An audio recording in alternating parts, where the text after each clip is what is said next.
শতরূপে সারদা বই থেকে পাঠ, বিষয় লোকজননী প্রব্রাজিকা বেদান্তপানার।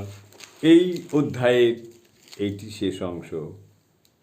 এই সজীব জগৎজননীর অন্তরে সন্তানের মঙ্গল চিন্তা কি অকৃত্রিমভাবে সর্বদা জাগ্রত থাকত তা বোঝা যায় যখন পাগলি মামির মুখে সর্বনাশী অপবাদ শুনে পৃথিবীর মতো সহ্যশীলা মা ও প্রতিবাদ করে বলেছিলেন, আর যা বলিস আমায় সর্বনাশী বলিস নে, জগৎ জুড়ে আমার ছেলেরা রয়েছে, তাদেরও কল্যাণ হবে আমাদের বিশ্বাস।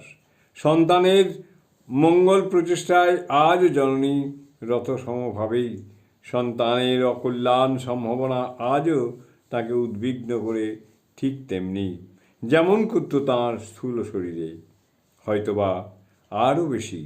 তাই প্রকট লীলায় তিনি যত না ভক্ত আকর্ষণ করেছেন, লীলা সংবরণের পর আকর্ষণ করেছেন তার চেয়েও আরও অনেক।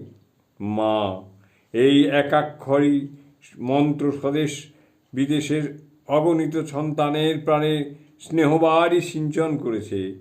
আজ তিনি সত্যি জাতি ধর্ম নির্বিশেষে সবার মা, গণ্ডি ভাঙা মা, যথার্থই লোকজননী।